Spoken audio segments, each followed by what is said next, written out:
Mr. Bederow. Honestly, go fuck yourself, sir. You don't say that, okay? You don't lose a trial where a jury acquits someone and finds them overwhelmingly not guilty and say, I gave my sincere obligation to look into this, and I'm telling you all I saw when she's guilty. Again, respectfully, go fuck yourself. Is that a fair characterization of what you said? Your Honor. I want to hear objection before I hear a word out of your mouth. Objection. Overruled. Sit down. Oh, I said overruled. Sit down. Swear again like that. That was, no, I mean, whatever. That was, I shouldn't have done that. A few moments later. You, as a prosecutor, have got to be out of your fucking mind.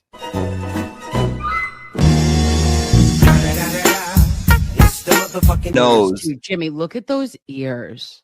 The ears don't bother me as much. No, I don't trust a man. I don't trust a man with a lobe like that. No, really, not a fucking chance. The mouth is butthole to me. Very thin, paper thin. The nose.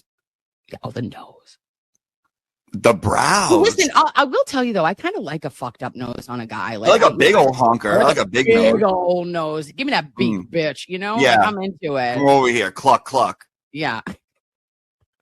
I see some chickens that went moving on up in my biz. Cluck, cluck. Running. You gotta be with the kids, the kids, the kids, the kids, the kids, kids.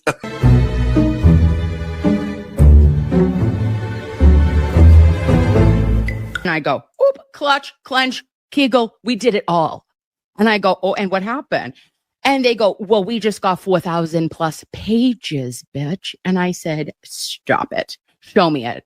Take me to Unimpound Town immediately, if not sooner. So what happens? The bitch is here.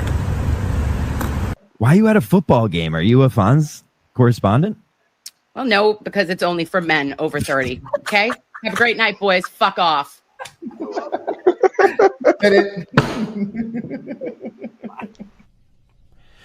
It's been 1 week since you looked at me. Hey, Blues Clues, motherfucker. Good morning, lovies. Happy Sunday. It is April 19th, 2026. And we are brought together today by the letter B. Mr. Bederow. Okay? Better call Bederow. And also that our Sundays are made better by Mr. Bederow. Okay, what a week. What a world. And without further ado, let us introduce our emotional support attorney to the stars, the stripes, and the American people. Oh, good morning, Mr. Bederow. Hi, Howard. I'm good. How Can you are hear you? me? Good. What's up? Nothing. Can you actually hear me? I can hear you. Okay, good. I can hear you too. Can you hear me now? We're doing like that. Remember back in the olden days, that Budweiser commercial that was like, oh gosh, I don't even remember. They're like, what's up? And then they would go back and forth. Frogs, right? Were those the frogs or the wasabi, whatever? Yeah. I'm older than you. I remember the, not just the Clydesdales, but the Spuds McKenzie and all that, which was like the funniest thing. Those were like big Super Bowl. Bud Bowl. Remember in the Super Bowl, they would do Bud Bowl. No, I don't. I don't remember that. But you're young. Not so much. Oh, I like. Okay, now we're going out right. Let's start out. That coffee cup says it all. You got your Celtics. Oh yeah, yeah. Well, of course, it's playoffs. It's that time of year where all other cities get jealous because we have real world problems. We have 3 games today, 2 playoff games included. And then, come Tuesday, we have playoff games on at the same time. And what do you do? What goes on the second screen with the mute button? And, these are problems they don't really have in other cities generally. But the Celtics are this afternoon, Bruins are tonight. And then for the next several weeks, it's like game day every day. It's great. Yeah, it's some say it's the most wonderful time of the year. I will say that you were so right last week when I said, who did I say was going to have 20 points? Jason I don't Tatum, know. who didn't play, and then they played nothing but a complete lineup of backups against an Orlando team who desperately wanted to win, and the Celtics won with basically a pickup squad. But it's the coach. He's a psycho, but he's our psycho. He has them locked in, as they say. I love it.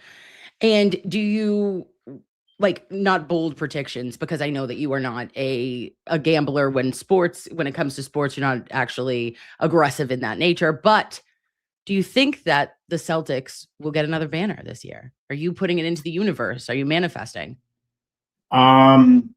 It's in play for sure, which is remarkable because when the season started, the goal probably was make the playoffs. And, that's a bad place to be in the NBA, is kind of like a lower middling playoff team, because you don't get in the draft lottery, but you're not going to win. And you just become, in that purgatory. You become like the Miami Heat for the last 5 years. They're just like never terrible, but they're never good in the last few years.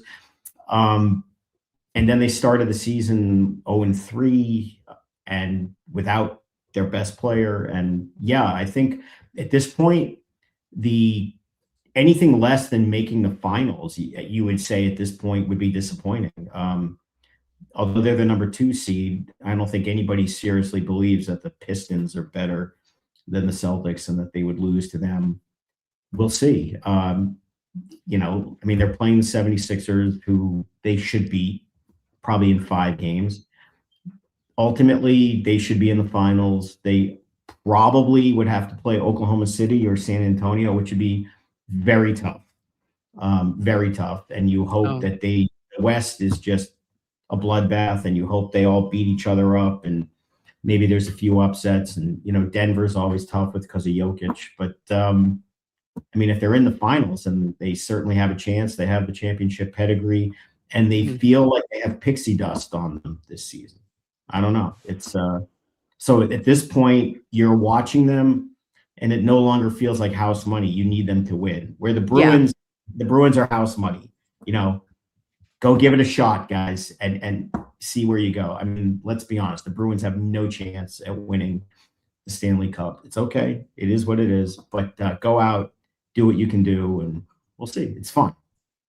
The hockey playoffs, by the way, when you care and you're invested, the intensity of hockey playoffs is actually better than any other sport. It's crazy. Really? See, I'm not a hockey girl. The playoffs are crazy. Yeah. There is electricity, though. It's electric, I feel. And especially the Bruins fans. And I think Montreal too has really, just from what I've seen, the fans are just unreal. They're the worst. Well, the Canadians are historically the Canadians. Gold. Yeah. But they're awful with their singing Olay. Oh, they're awful up there. And for years the Bruins were like the little brother for decades. They would never beat the Canadians ever.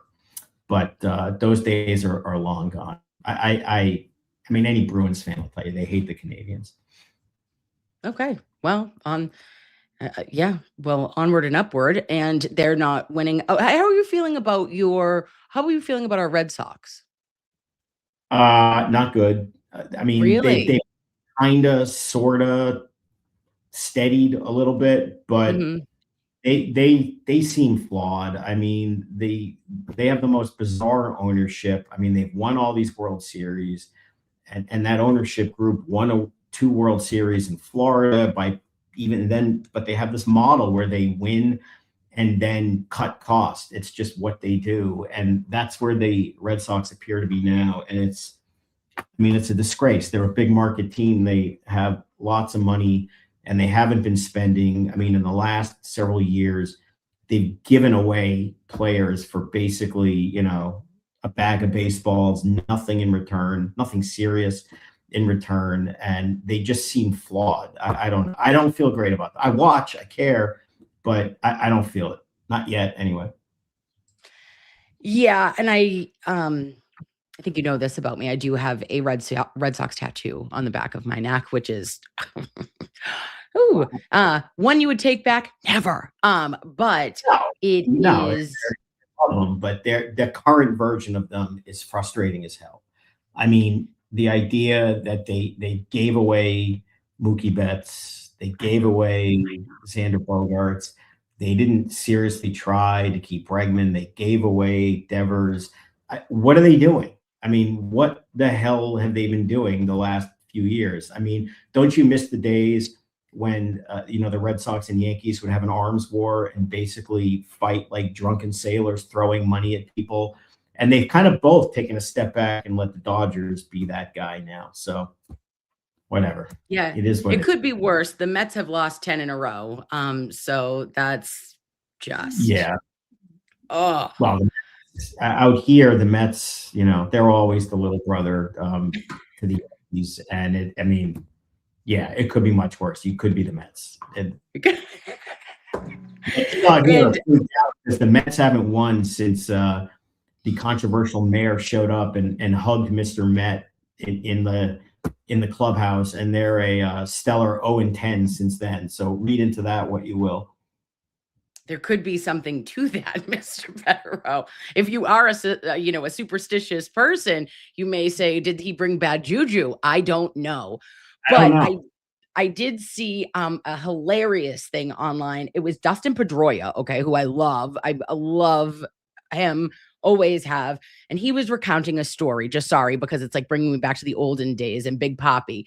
And he said that the reason why Big Papi had that nickname, and when, back in the golden years of the Red Sox, he would call all the white guys Papi. He'd say, hey, Papi, how are you? Oh, hey, Papi, how are you? And he got upset one time. Dustin Pedroia somebody walked over to him and he was like, hey, Dustin, how are you? And David Ortiz said, hey, Papi, why'd he call you that? And he goes, well, that's my name, Dustin. And he goes, why would he say that to you, Papi?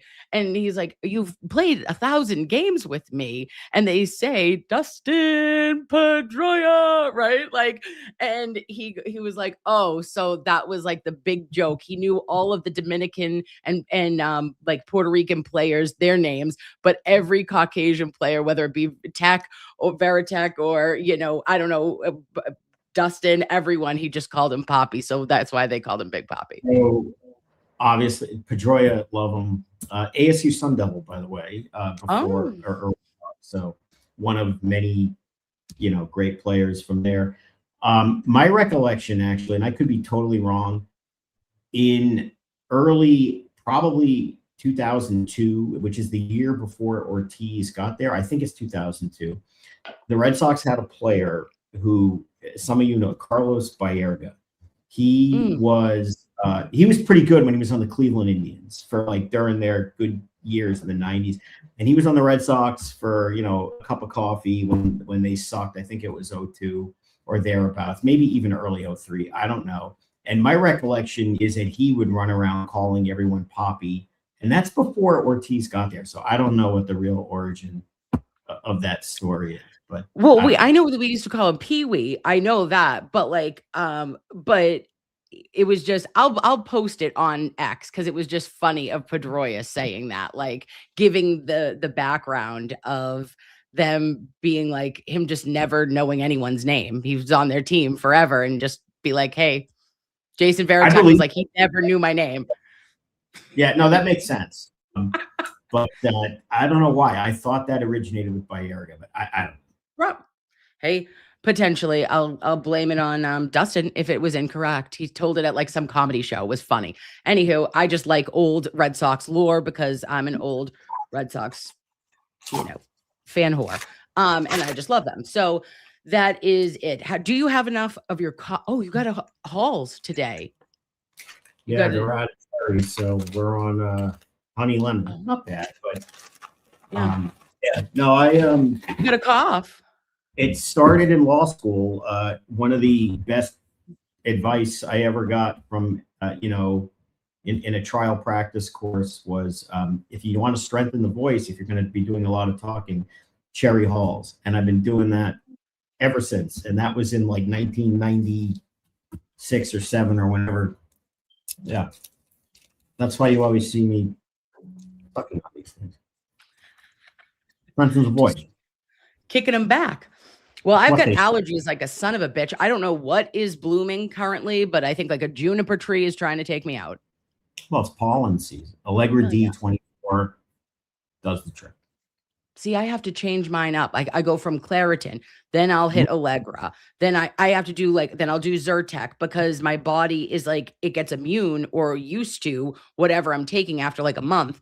And then my face is insane. I get the worst headaches and just upper respiratory. Allegra D24 and Nasacort or Flonase, they're basically the same thing. Take a little routine of that. You have to start like a week or two before allergies start, and you have to do it every day because it's kind of a preventative thing, and it works. All right, I'm gonna give it a whirl. I'll go Nasacort. I'll give it a try. Nasacort is blue, Flonase is green, right? Ooh, a little medical intervention with Mr. Bederow is giving us the allergy secrets of the stars. I've had allergies my whole life, like really bad hay fever, except for the period of time when I was out west in the desert. I had no allergies. It's true because they don't have the same kind of pollen and stuff out there.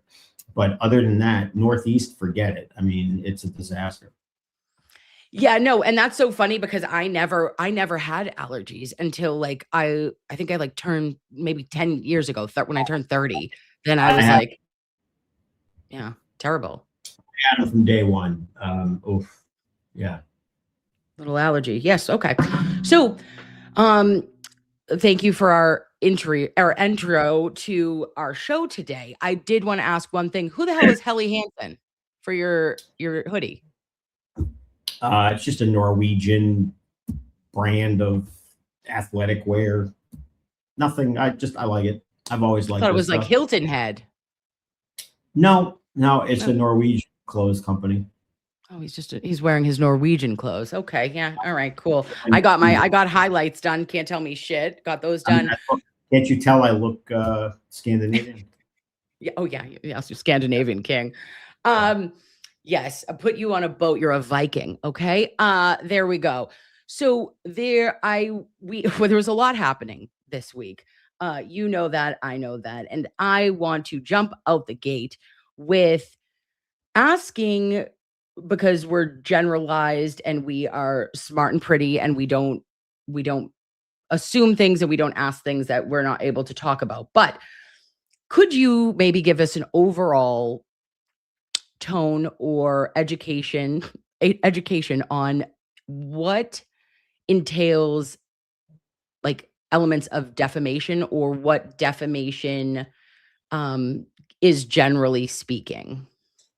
So generally, let's keep this general. I'm not talking that. I mean, it's very rare in the first instance to see a defamation case brought against someone who is tried for a crime and acquitted, and a journalist who covered that crime, the incident anyway, whether it's a crime or not is for someone else to determine. It is just extraordinarily rare to see that an acquitted defendant and a journalist who covered the case and took a very strong opinion about the defendant's innocence and expressed a view that someone else was or other people, plural, were responsible in some way, would be sued on a matter of public concern. So, I mean, right out of the gate, something like that, you just don't see it. I mean, you can look and find it.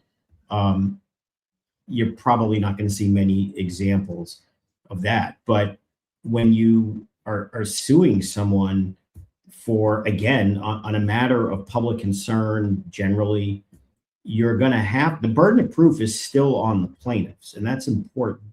Although you always hear truth as a defense, which is true in the defamation case, it's not the defendant's requirement to prove that what they said was literally true. The burden is going to be on the plaintiffs in any case like that to establish that it is not true and that in saying it, you knew it wasn't true, or you were reckless, you get into actual malice, or depending on whether that standard applies, or just negligent in all of that. And that relates to whether the people who are allegedly defamed are public figures. You know, there's a big difference Yes. in the standard if someone is a public figure, or in court cases and things, are they what's known as a limited public figure, which would establish the same thing. I'm not getting into that today. That's a conversation for others to analyze, you know, for obvious reasons. But if somebody is a public figure as a defamation plaintiff, then they're going to have to show that there's actual malice, which really translates to that the person you claim uttered the statement literally knew it was false. Okay. Like Alex Jones, for example. Right. Which, I mean, that is a very poor comp for any defamation case, by the way. Yes. That is the most open and shut, tailor-made, case of defamation. I mean, the guy accused the government of being involved in whatever. Nobody even wants to think about seeing it. Yeah. It's awful. But you would have to show that someone, when you're dealing with, you know, a court situation, knew that they were making it up, or that in dealing with a public figure, that they were just so reckless in what they were saying. And the problem, this is why when you go after people for, you know, opining on a public court case, you are inviting the defendant in that situation to kind of come back and say, well, let me show you exactly why I said what I said. And again, take away the Sandy Hook stuff. If there is some degree of evidence that would justify in the mind of the person who is the alleged, you know, defamer, as to why they believe that, why they said what they said, well, that's going to be important. Okay. And, you know, we're not talking about a specific case that everybody wants to hear about, but everyone's familiar with, you know, what that may be or what that may not be. Okay. And that becomes part of what's going to happen. And all that evidence would come out in that situation. It's very, very hard. And again, it's not a litmus test on whether, you know, what a defendant in a defamation case said was literally true or untrue. It's whether they deliberately said a false statement, or were either so reckless and so negligent and just making it up, or just disregarding everything in saying what they said. And it's a very rare situation in which a defamation suit would come after two criminal trials on the same general issues, an acquittal, where there may be a lot of evidence which leads people to believe what perhaps the defendants in the civil case believe. And it's also extraordinarily rare where the vast majority of the population probably on some level agrees with the defendants. I mean, just based on public discourse, what you've seen in terms of analysis by people. So this is a very, what you want to talk about, which we're not talking about, Right. is very, very complicated and not common. Absolutely. And I just think that it's imperative or important, and we're so appreciated by you for the ability to just break it down of literally what it is, what it isn't, and that limited public figure and court cases and public court cases for opinion, I believe, is generally protected, not guaranteed, but generally protected. And especially having you were saying with the malice, having to prove actual malice when your opinion, I'm saying in general, would have been brought about by either testimony and evidence and, additional factors that could continually be brought and shown as to why one came to that opinion, I think would be the exact opposite of you having malice or lying and being reckless and having some disregard for others that claim they've been defamed. Yeah, and I mean, again, nobody. Well, you probably all want to get in the specifics. I'm not doing that. You know, there's a case that we're all going to have to deal with, and cases plural, where there's some degree of overlap here. But also, you know, imagine a world in which there are court filings years ago that are sourced by sworn affidavits, exhibits, records, whether they be phone records, other records, and that's publicly filed in court. And people review the court filing and are influenced by it. They find it compelling. They find, you know, that there is evidence of corruption. And look what's happened to a lot of the people from police involved in this case.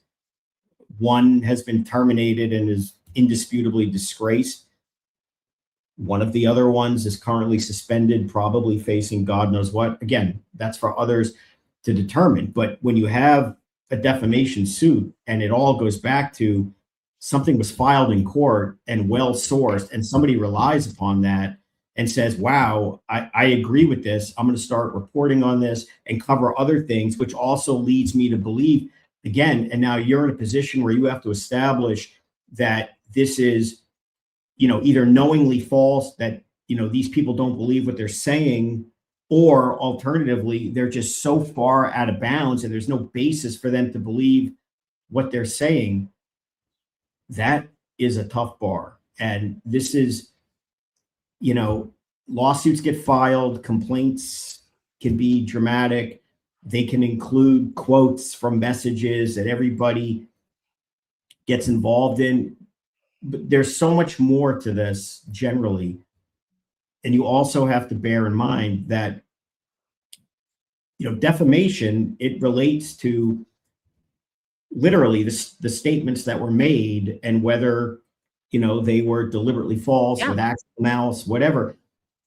Defamation has nothing at all to do with alleged witness intimidation or tactics of dissemination. That's a different issue. So if you're offended and biased against someone because they're obnoxious or they're screaming facts that you don't like in a manner that you find causes emotional harm or whatnot, that has nothing to do with defamation. Defamation has to do with a statement. You know, one could be obnoxious and uttering a statement, but the statement is not defamatory. I don't think part of the public analysis of what, you know, people want to hear about on a publicly filed complaint, that they understand that these are entirely different issues. And, you know, it's also important to recognize that, you know, people who file a defamation suit in any case, they want money, they want damages.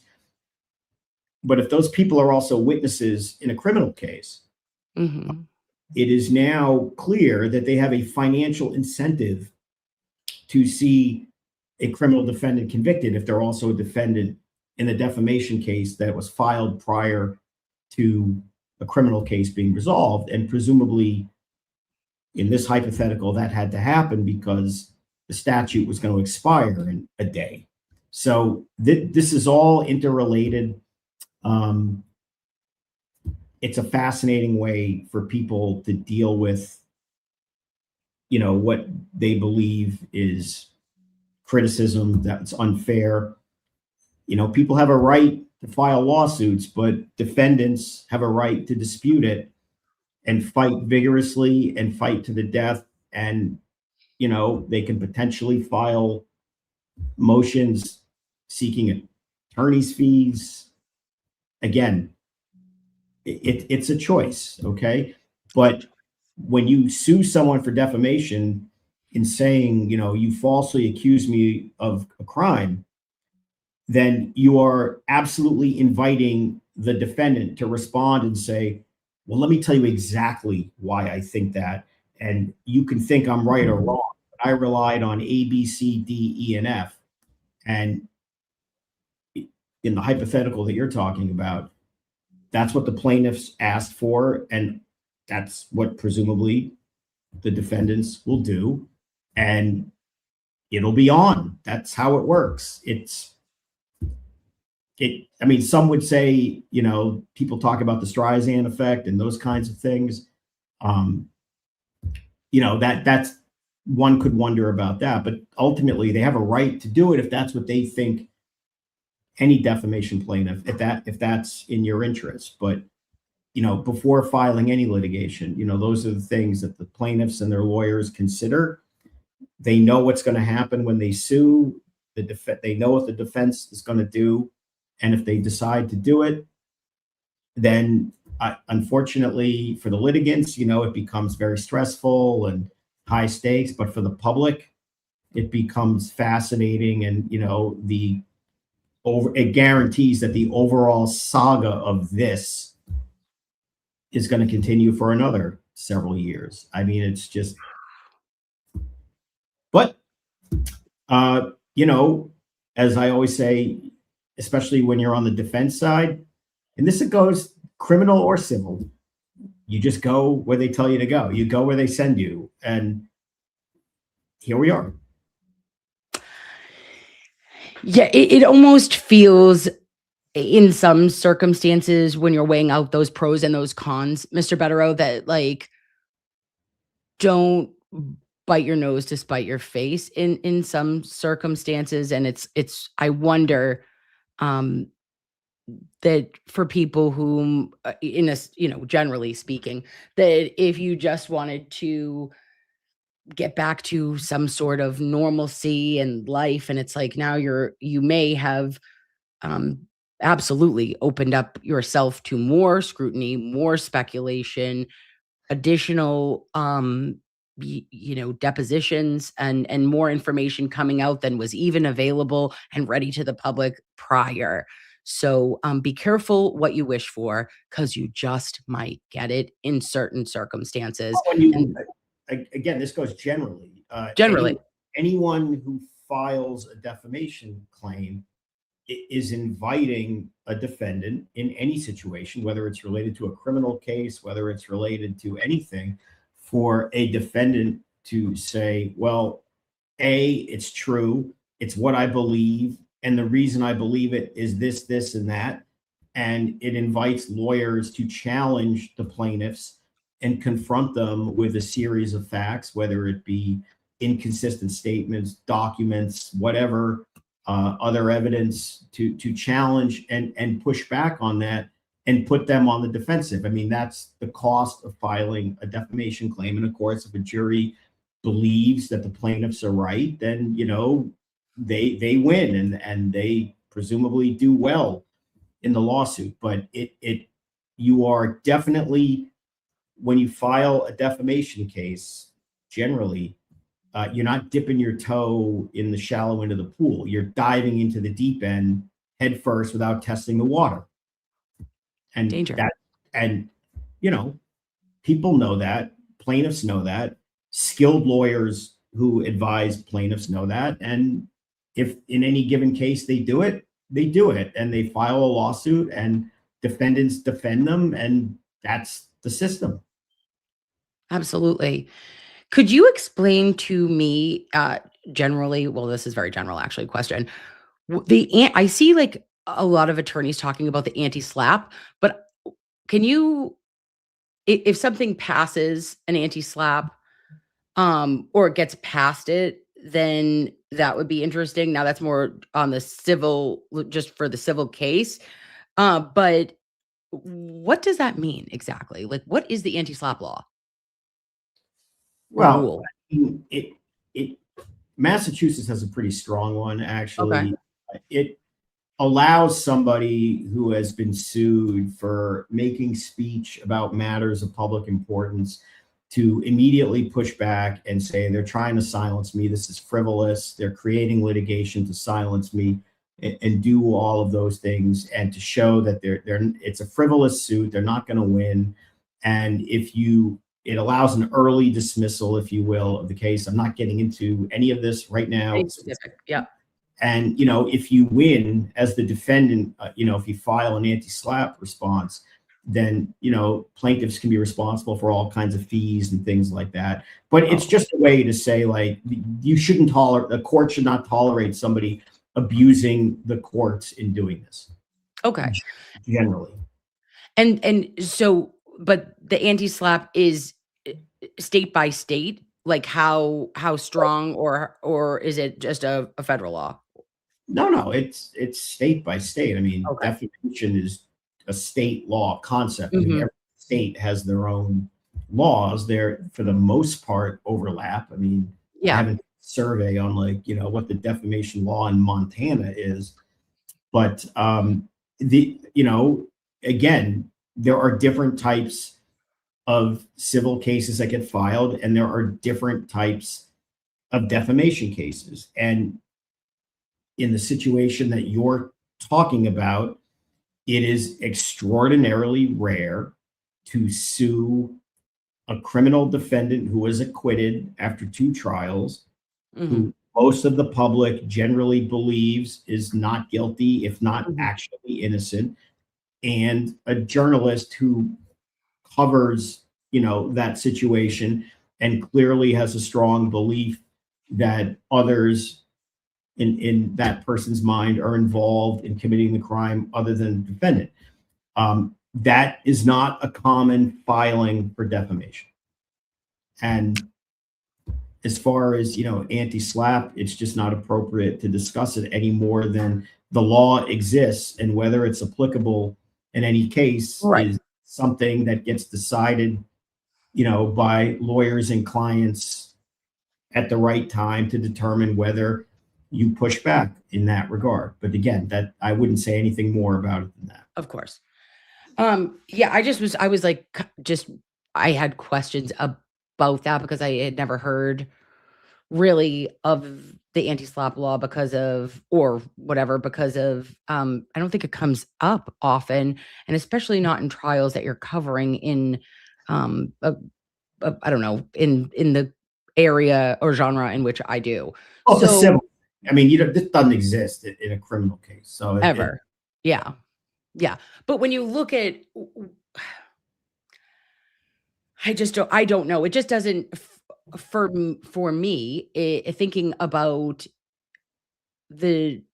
it feels almost defamatory or thinking about it, if somebody has not even a public opinion, but if you have been in a criminal case, been acquitted once, possibly twice, and now you're saying that, like, oh, you did this, you are responsible. It's like, isn't that like, what are you doing? You have to look at it in this way. And this, again, fundamentally, presumably, these are things that people think about before anyone files any kind of suit. So there is a segment of the population, I think it's a small percentage, but there's a segment of the population who absolutely, on a criminal case, can believe and say, I think that acquitted defendant is absolutely guilty, absolutely killer, whatever. And you say, well, gee, isn't defamatory? Why are they saying that? And then you say, well, why are those people saying that? And what they would tell you is based on evidence, right? I believe, it's my opinion, that a certain defendant is guilty based on evidence. Now go on the other side. You have people running around saying, I believe not the defendant, but perhaps other people involved in this process are guilty. And you say, oh my God, how can you say that? And what those people would say is evidence. And here's my evidence. Well, I don't like that. I was never accused officially of a crime, allegedly, so I'm going to sue you and whatever. But it's not that dissimilar, right? True. Okay. All right. You don't see defamation claims based upon highly, highly contested criminal cases in which a defendant is acquitted and most of the population agrees with that. Yeah.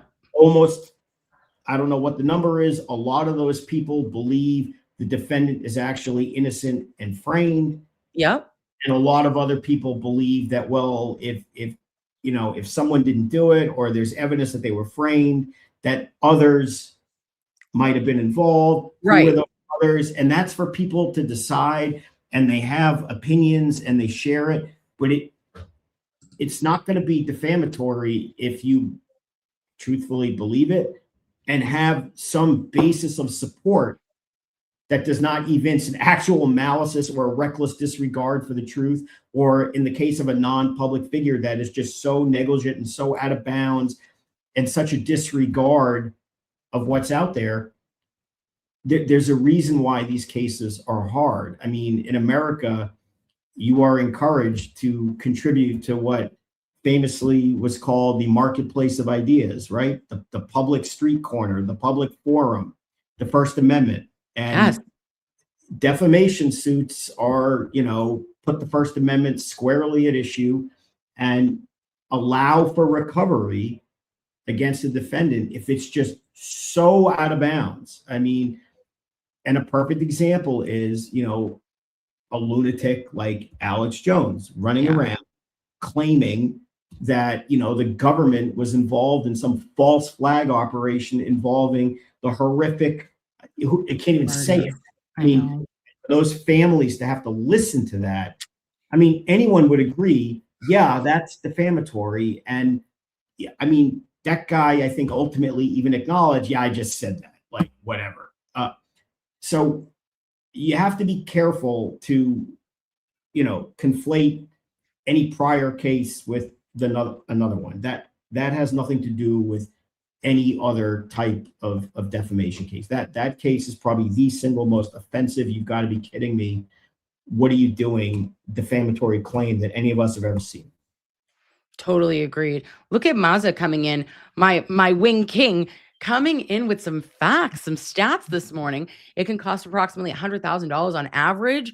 If your defamation case goes to trial, it's expensive. Holy guacamole. 100K on average. Holy smokes. Civil litigation is very, very expensive. It gets more expensive when you have multiple defendants, because now you're going to have multiple sets of lawyers, and it makes, I mean, you see this in the other civil litigation that everyone is relating this to. It goes on for time. There's motions going back and forth. There's depositions. I mean, you could go on and on. These things are very, very, litigation is expensive. And civil litigation is different than, when you're a criminal defendant and you get hauled into court and you don't have any money. They'll give you a free lawyer, right? They'll give you a legal aid lawyer if you can't. You have an absolute constitutional right to being represented by counsel in a criminal case. You don't have that when you choose to institute civil proceedings like this. Okay, this is a choice, which includes a financial component. But, again, if you bring a claim, you bring it. You make allegations, and defendants defend them, and they get resolved one way or the other. They get dismissed, they get settled, or they get thrown to a jury. And, that's that. It's just so interesting to me, Mr. Bederow, when you just think about the time and the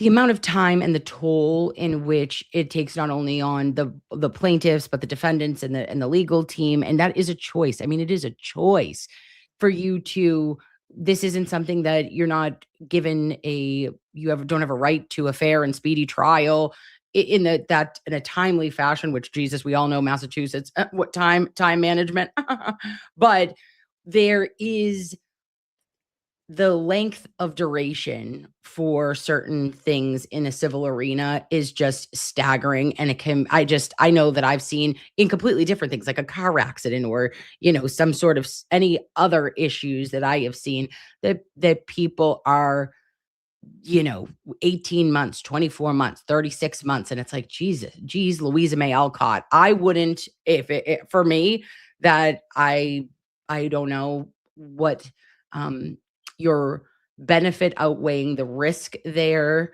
the risk of discovery, the risk of deposition, the risk of a lot, and in hopes of what? It would be the damages. The hopes of what would be to receive is to be made whole in a monetary fashion, I guess. And anyone who wants to be a civil plaintiff in alleging defamation has to factor all those things in.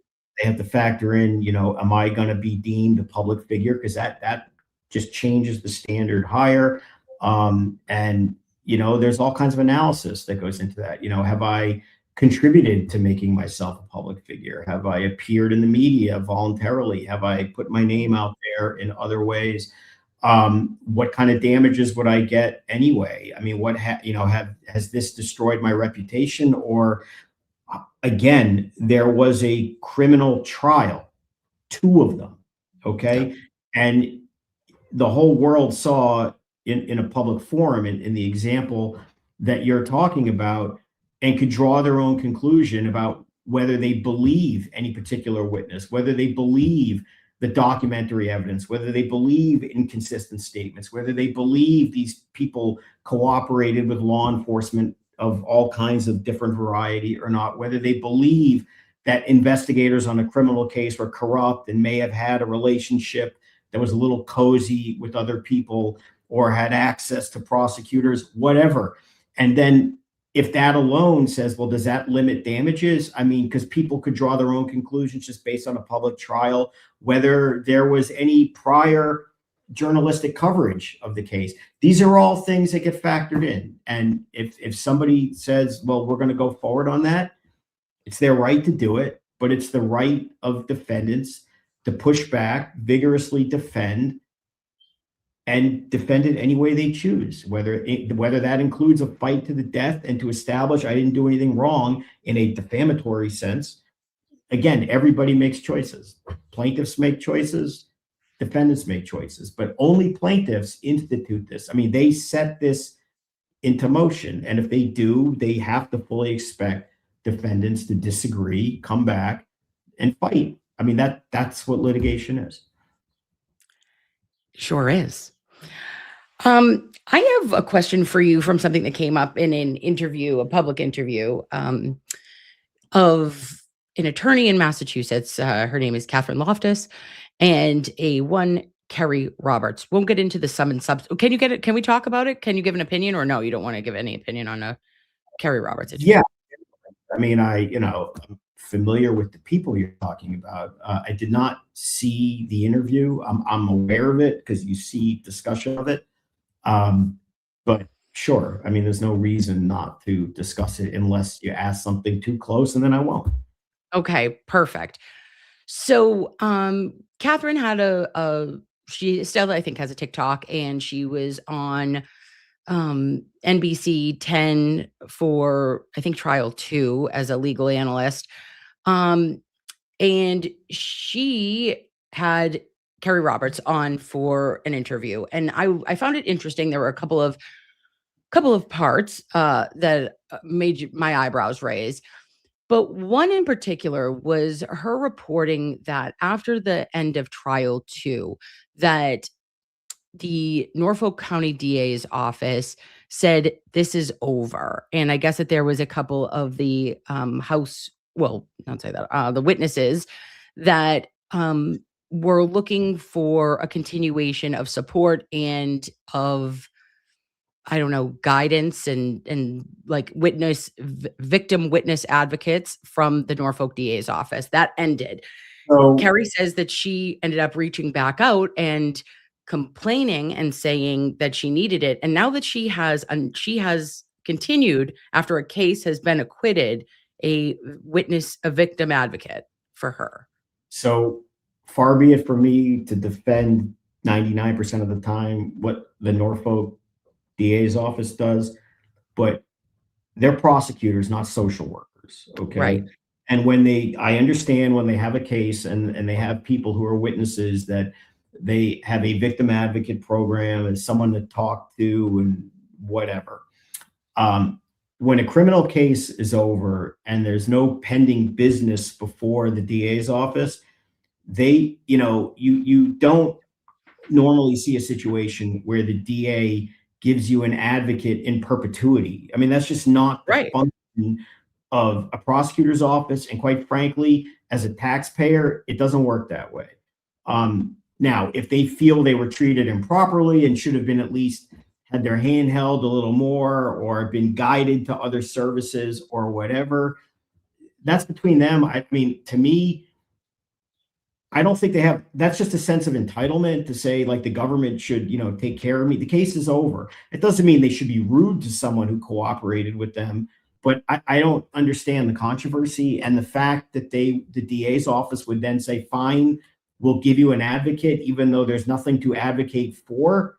Yeah. Frankly, is bizarre to me. I don't understand that in the least.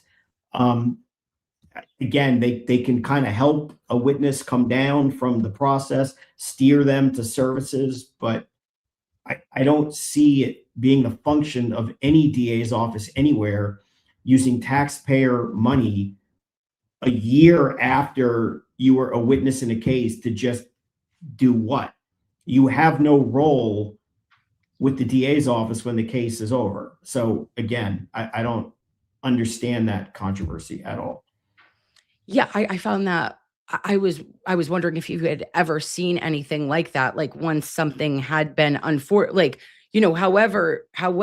it shook out, which ended up in an acquittal, I mean, 1.5. But I- why continue this when you are I didn't understand.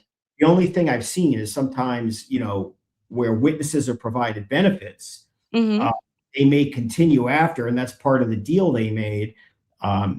Or in the case of certain cases in Brooklyn, New York, in the past, the deals were kept under the table and they just keep throwing money to the witnesses and don't tell anyone, which creates legal issues after, the trial. But in this situation, I don't know what the complaint is. I mean, if your complaint was, look, the case ended and you just treated me poorly and told me to get lost, I can understand that. Like, why are you talking to me like that? You should have a little more. But the idea that you owe me access through the DA's office after because we were witnesses and we think we're being treated unfairly, that's not the function of the DA's office. And I'm not blaming the Norfolk DA for just simply saying the case is over. It is. They have to move on. Now, they get criticized and provide an advocate. That's on them if they want to do it. And at that point, the only thing they're accountable to is the taxpayer to say, is that something we should be doing? And if we do it in this case, are we going to do it in the next case and the next case? And are we in the business of prosecution or social work? I mean, I don't think that's the DA's role. But I mean, if that's what they want to do, I mean, who cares really, as long as taxpayers are okay with it and the DA is okay with it and the former witness is satisfied. I mean, it's bizarre to me, but Yeah. That was it was truly kind of shocking to hear that as well for my behalf. I did think it was nice.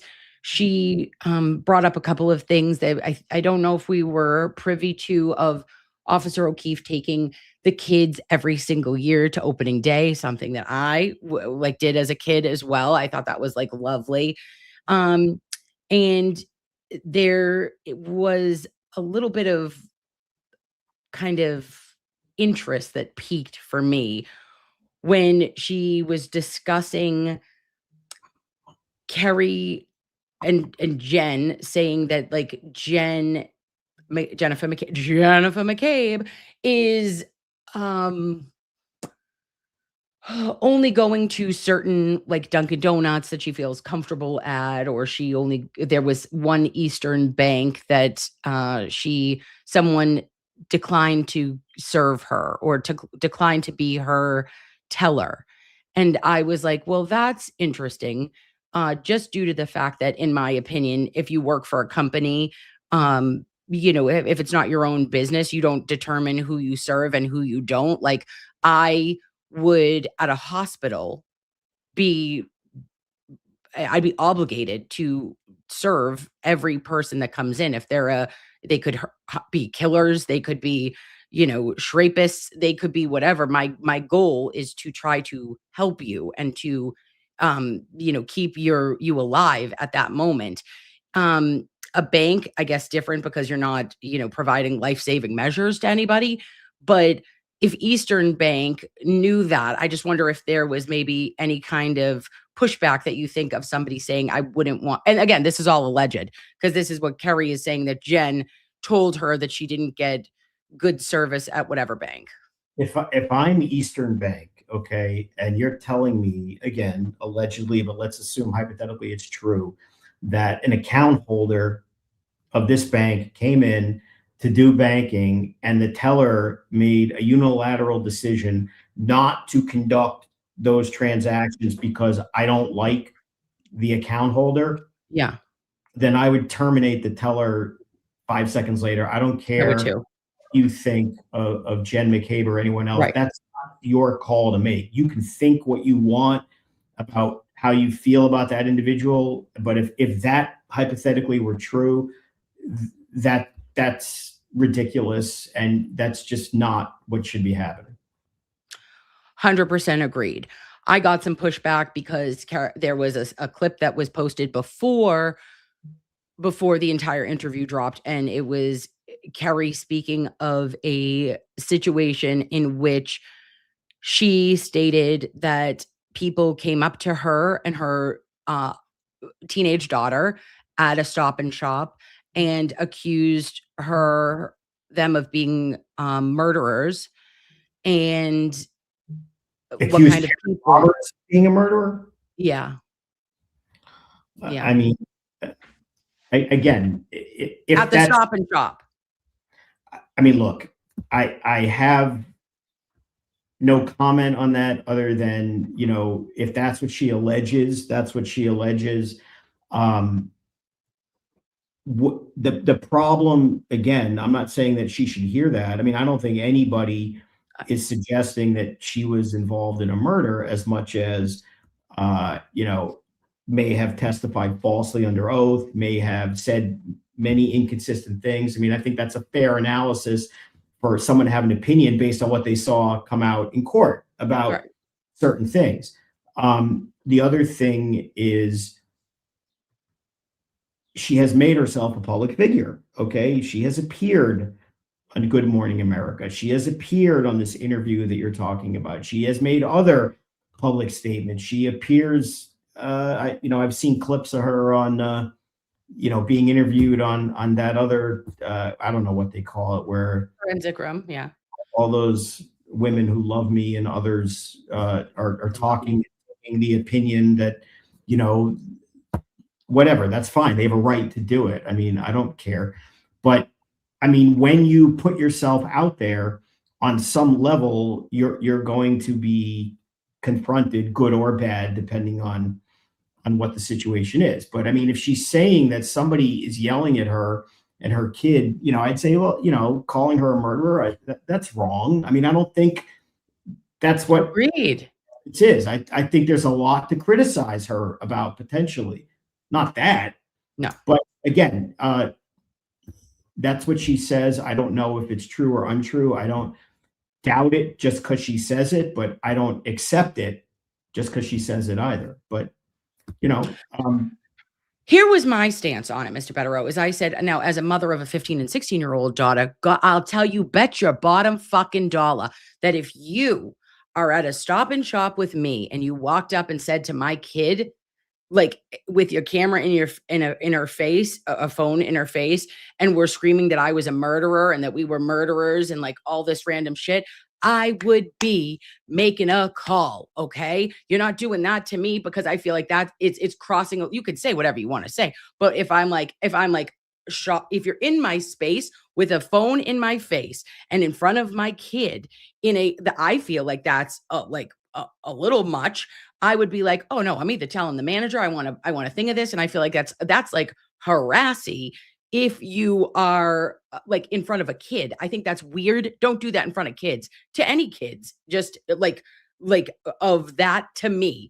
But where I just felt like I didn't know that previously. And that's where I said I was like, you're saying that you're saying that this happened, and I don't know when it happened because I guess there wasn't like a date or a timestamp, but Stop and Shop has cameras in every goddamn aisle.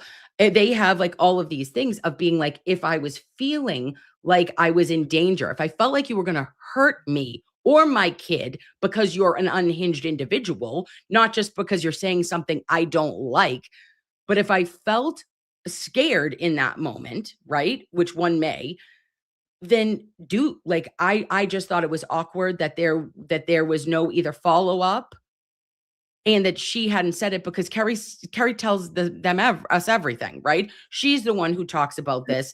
And I thought that I had not heard about harassment of her children or people calling her a killer ever before. I had never heard that. No, and for her sake, I hope it's not. I mean, look, she said it happened, so let's assume it happened. That's unfortunate. Certainly a child who is a non-combatant, like literally not involved in this Anything. as far as I recall, in any way, shape, or form. Never. Yep. That children should be non-combatant children, uninvolved, should be off limits. But beyond that, I mean, I don't really have an opinion about it. I don't know whether it happened or it didn't. And I didn't see the interview. But when you talk publicly, you are going to draw more attention than if you don't. I mean, that's good or bad. I mean, that's just the reality. I mean, they filmed an interview, if you recall, which was timed perfectly, I think, to have her appear on Good Morning America, like right around the time she and Jen McCabe were testifying at a jury trial. Yes. How did that happen? Whatever.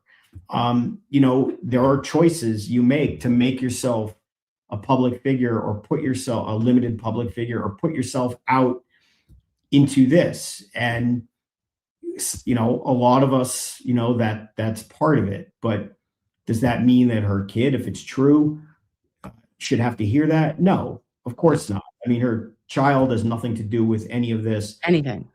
And if somebody were to go to a bank teller and you don't like them, that's outrageous too. Whatever you think of the person, good or bad, who's trying to just conduct banking transactions. So, there are, whether any of this is true or not, whatever. I mean, that it's not for me to decide. Of course. And the only one other question I just had was that Catherine said at the end, she was like, I think that this case is going to be studied in law school. I wanted to hear your take on it. And she said, no. And Carrie Roberts said, it already is. And that is more of the Mass State Police, the what happened there. Like, yes, they are doing case, I think, studies of what happened in the breakdown of the Commonwealth v. Karen Reed. However, Loftus says, I think that they're going to have classes once it's far enough removed about how a defendant and a defense team effectively change the narrative and the outcome of a trial. And I said, that's a bold take, Cotton, for a lawyer to say that. That sounds kind of silly to me, for the simple reason that, first of all, law school they teach certain principles. They teach you how to think. There's certain subject matter. There are courses, as you advance in law school, am I going to be a litigator, trial lawyer, or transactional? So, the contracts people start taking corporate law and, things like that, where, the trial lawyers are taking trial practice and things like that. But that sounds like something that maybe would be subject in high school, maybe college in a communications course. But again, and I didn't see the clip, so I don't know what to say, but the idea that you're going to pay, $80,000 a year to go to law school, and there's going to be a course in the Karen Reed trial, the answer is no, but for the simple reason that there's no legal precedential value in the case. When you study cases and things in law school, it's because of the precedent that it establishes. So it is interesting to say, the way the defense operated and the way the prosecution did. And, like, for example, I'm big into, making sure prosecutors follow Brady, Giglio, but there's no precedential value in this. So you're not going to be studying when you're taking a course in criminal practice and Brady, like, Commonwealth v. Reed. First of all, there's no appeal. Okay, usually the cases that you study in law school or use as examples, they're high court opinions. They're not acquittals by juries. There's no legal precedent that comes from. Yeah. Now, if you want to have a philosophical discussion about what wonderful communicators and tacticians Karen's defense team was, again, that sounds really good for like a college communications or like a high school Client assignment. advocacy. Yeah. I don't think they're going to be talking to lawyers about here's how you like persuasively do this. I just, no, not in law school. Right. No. Yeah. No. I agree. And at this moment, it's time for Zabar's coffee break, non-sponsored. We'll be back, lovies. Gonna put on our favorite song, Mr.Bederow. He's ready.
All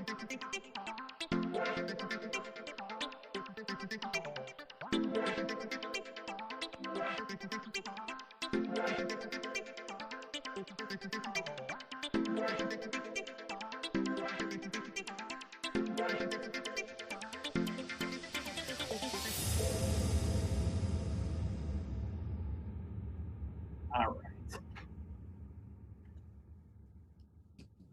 What a song. What a world. We love to beat up that beat on a Sunday morning. Oh God, it's happening again. Sorry. Okay. Euro rave in like 1996. It's horrible. It really is. Listen, I made a song. I made a song to take the place of that one. It's maybe incredible. I want to just see 1 second. This is a track. I dropped it in a lab.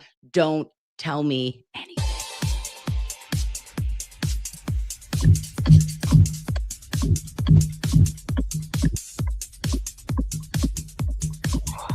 Nope. Sorry. Okay, Horrible. done. Okay. All right. That's cool. That's cool. Keep your day job, Kim. We get it. All right. Amber was waiting for customer service to come back and ask what they can help us with. Listen, at least you got a person, Amber. We're here. Okay. Non-sponsored. That's what we do. Zabars gets us through the week, but we're okay. Right? What do you drink? What did you do? No, you did a cappuccino. I know you did. Oh, an espresso for the pod is gone. So when the pod's gone, we switched to espresso. What time did you get up this morning? You didn't tell me. Crack ass, John? Every day, 5:30. I get up early. Me and Winnie, we hang out. We have coffee. I get some work done, do some other stuff, and doesn't matter what day of the week it is. I get up early. So I have my alarm goes off at 5:24 every single morning. Do I need it? No. My body. I set an alarm, but I always get up before and have to cancel it. It's so annoying. And yesterday morning, you want to laugh at something, right? So I'll make a little funny, but I worked on. I did a double shift for home care visits yesterday. And I was like, when I tell you, Mr.Bederow, I have stories to tell from the trenches, because what a day, what a world. And in lieu of a wish list, your girl is working 3 jobs, okay? She is going to keep showing up for work. That's what I do. I keep showing up for real jobs. And it is just a pain in the ass. I was out for 6 hours on both shifts yesterday. And I go, what is happening when I tell you that a woman of unknown origin gave me Barnum and Bailey clown plates, okay? Like original numbered plates that she was like, I'm moving furniture. What the fuck is that?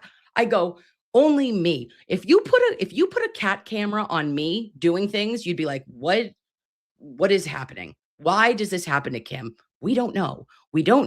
But if there's something weird or an interaction that you never saw coming, it's going to happen with me.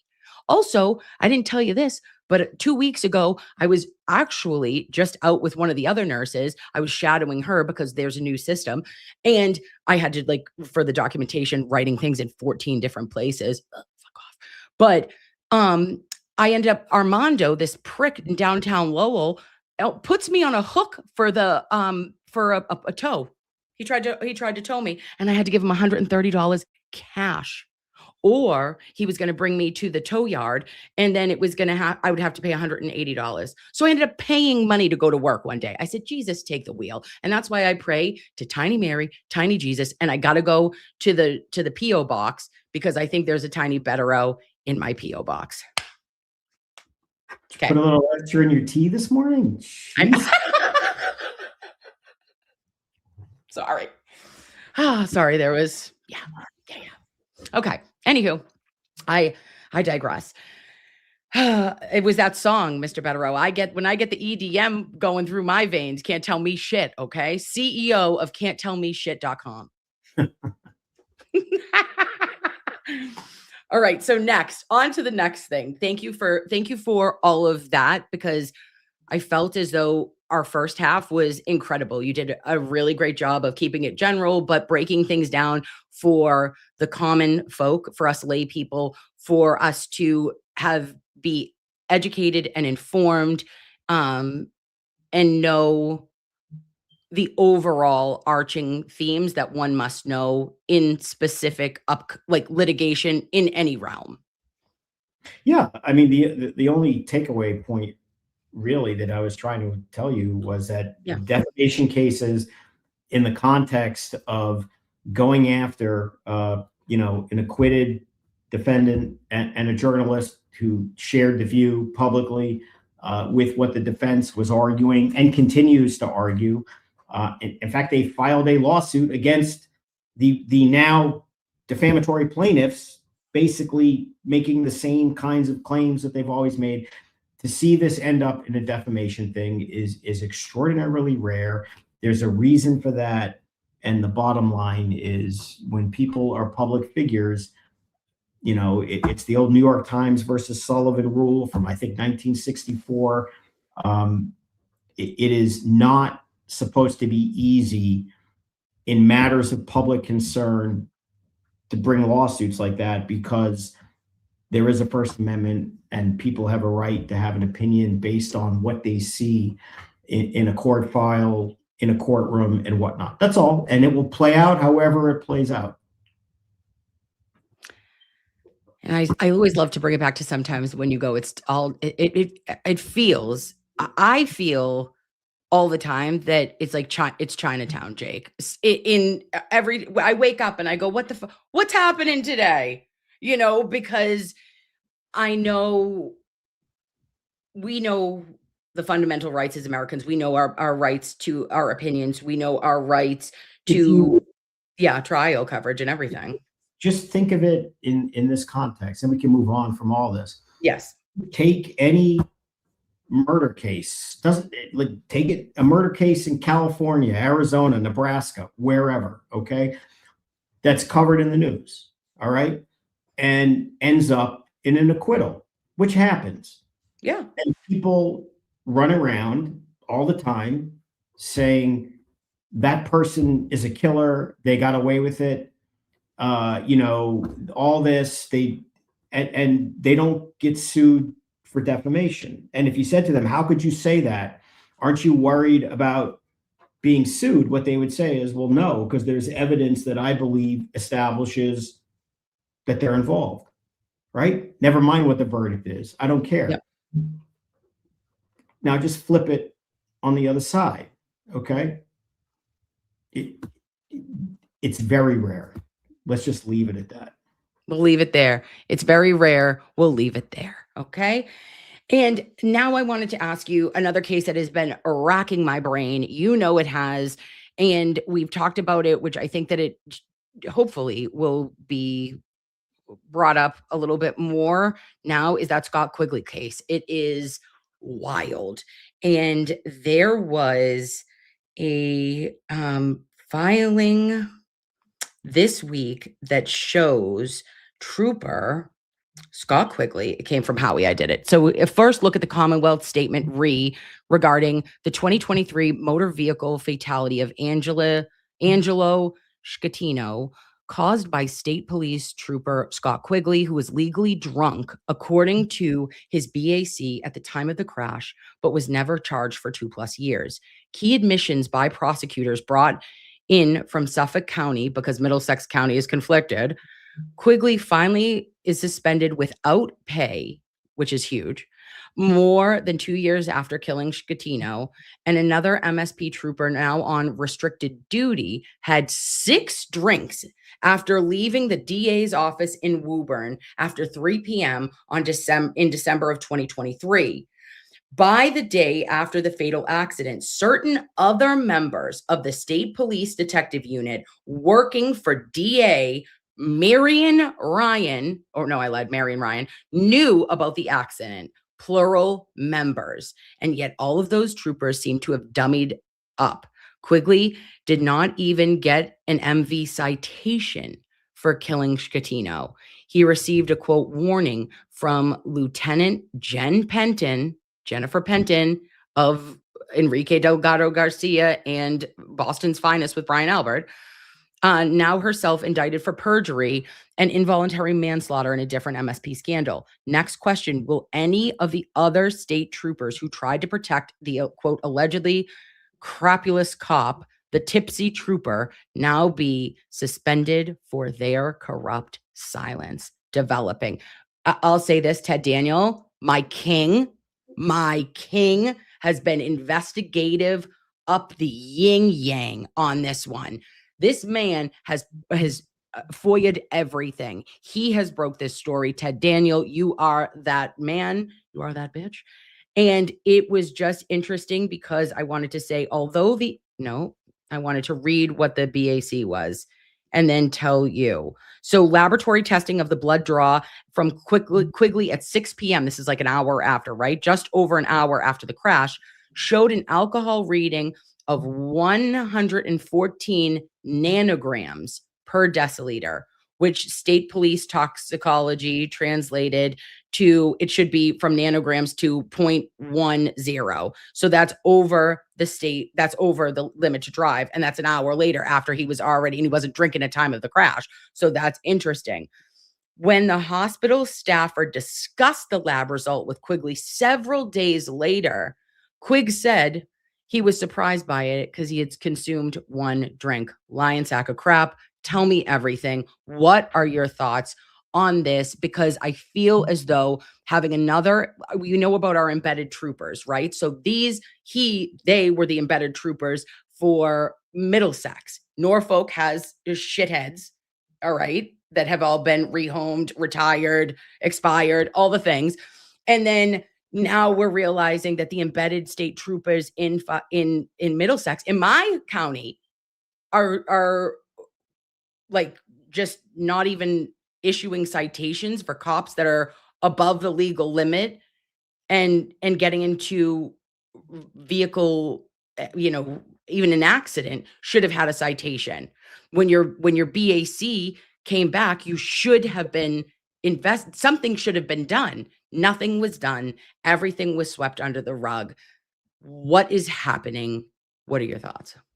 Well, my county too, for 18 years anyway. I said this to you a while back, that this was going to end up, to me, felt like an epic scandal, not just that this is going to be bad. And the more you hear about it, certainly the worse it gets. And then you go back to one of the things that, I've always been critical of and never understood, because it is a breeding ground for corruption, is this absolutely ridiculous ass backwards manner that they have in Massachusetts, where they stuff the state police in the DA's office, and it's the same group of knuckleheads on every case and himself.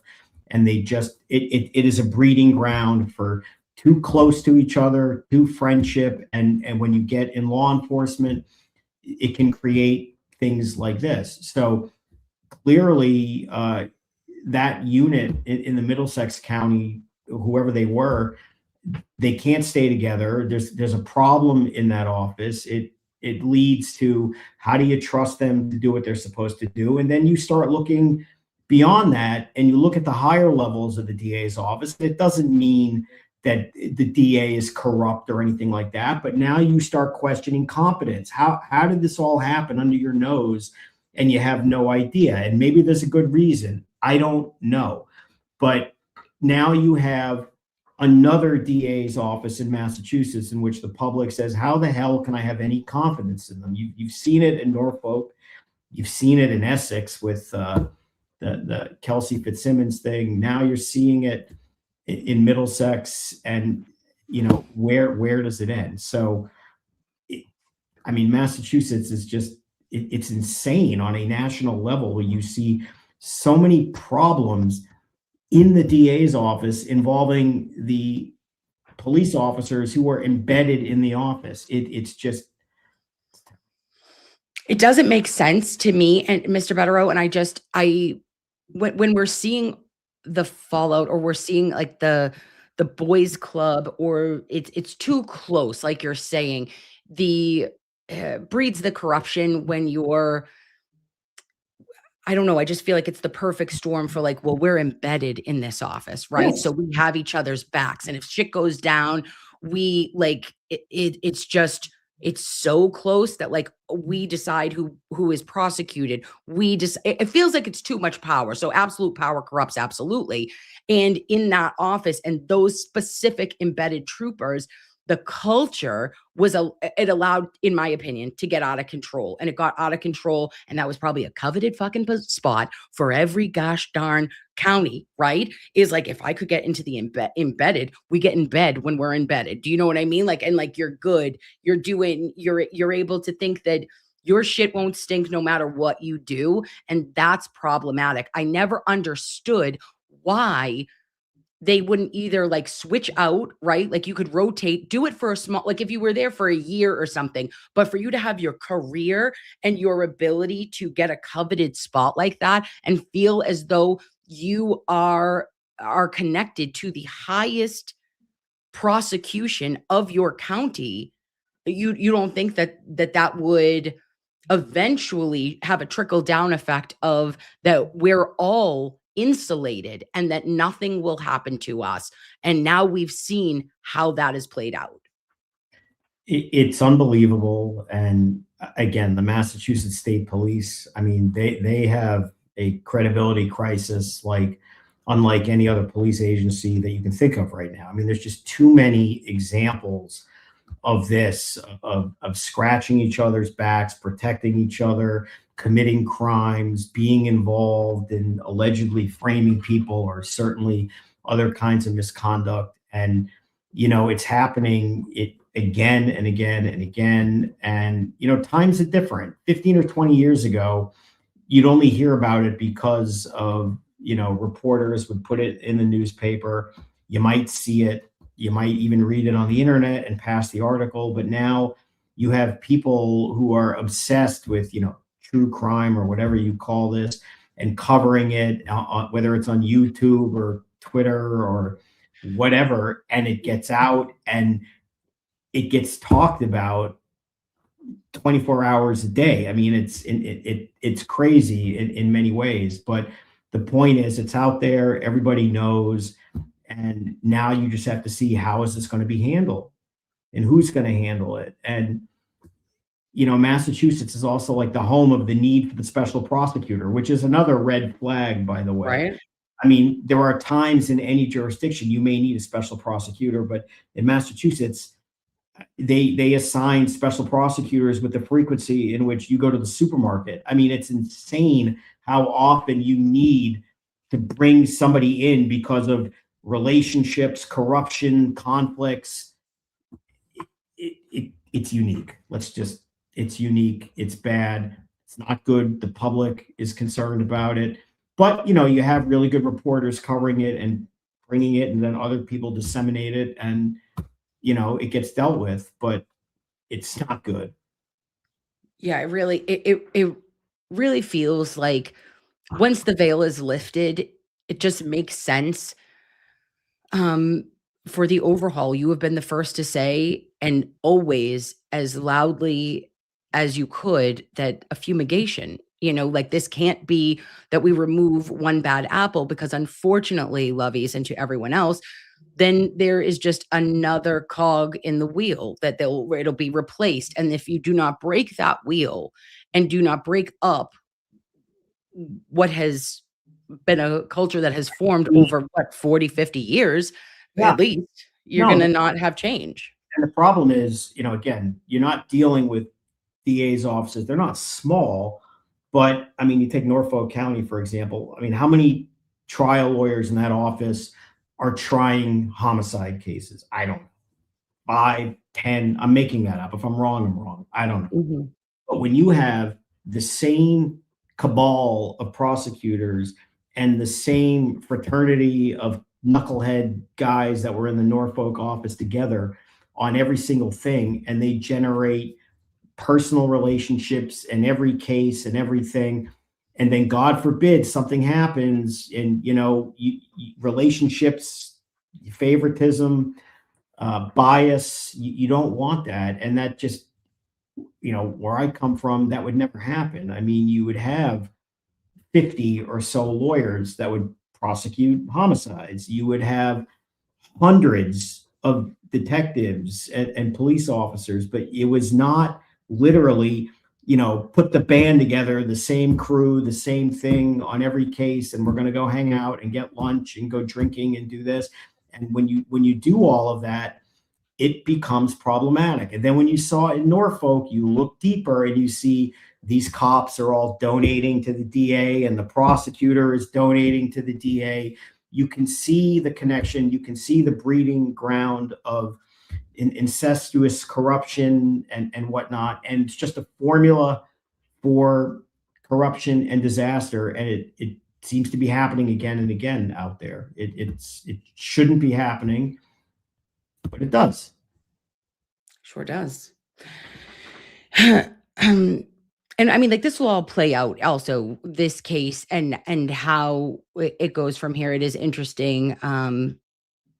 I would like to see clearly more, but from the bare bones of the filings, from what we have seen, the order of operations for the years that this family, I just feel for that family so much that entrusted the Middlesex DA to help, seek justice here. And it's like you were gaslit into believing, I don't give one shit if there were multiple members of that office that knew that he had been drinking, that he was over the legal limit, and that you allowed for every single action has an equal and opposite reaction that this family has suffered, and they've lost their loved one.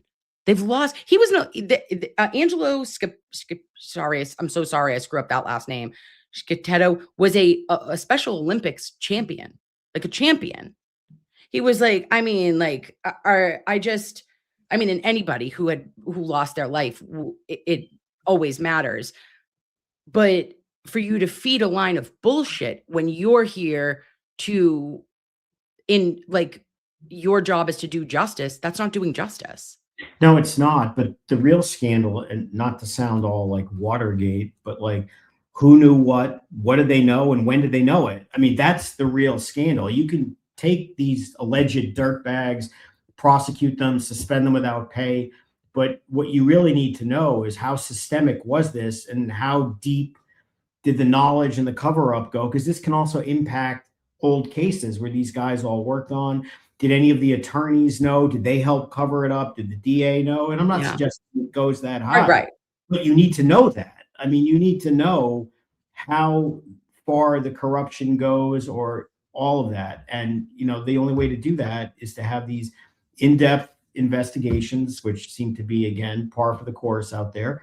And cases could fall as part of that investigation. I mean, if these cops were testifying as witnesses in cases at the time that they were doing this, theoretically, their misconduct should have been disclosed to the defense if there was a reason for the prosecution to know about the information. And might that have affected their credibility in a different case? And that could lead to reversals of convictions and whatnot. I mean, it's a mess. And the only question is, how far does it go?